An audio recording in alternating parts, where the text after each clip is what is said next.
आया कहाँ से? इस विचार की चिंगारी कहाँ से भड़की? इसकी जड़ें थी एक ऐसी घटना में जिसने सिर्फ फ्रांस को ही नहीं बल्कि पूरे यूरोप को हिलाकर रख दिया था, और वो थी फ्रेंच क्रांति।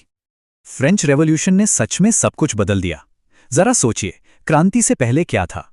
एक राजा था और वही राज्य था, उसकी मर्जी ही कानून थी। लेकिन क्रांति ने इस पूरे सिस्टम को पलट कर रख दिया। एक नया रैडिकल आइडिया सामने आया। नहीं, राजा नहीं, बल्कि लोग यानी द सिटीजन्स वही राष्ट्र हैं। असली पावर राजा के हाथ से निकलकर जनता के हाथ में आ गई। ये पॉलिटिक्स की दुनिया में एक भूकंप से कम नहीं था। और सुनिए, ये सिर्फ एक ख्याली पुलाव नहीं था। फ्रांसीसी क्रांतिकारियों ने इस आइडिया को हकीकत में बदलने के लिए बड़े कॉन्क्रीट स्टेप्स उठाए। उन्होंने ला पैत्रे यानी पितृभूमि और ले सितवाएं यानी नागरिक जैसे आइडियाज दिए, ताकि लोगों में एक कॉमन आइडेंटिटी, एक अपनेपन का एहसास हो। पुराना शाही झंडा हटाकर नया तिरंगा झंडा लाया गया। पूरे देश में सबके लिए एक जैसे कानून बनाए गए, और तो और पेरिस में बोली जाने वाली फ्रेंच को पूरे देश की कॉमन लैंग्वेज बना दिया गया।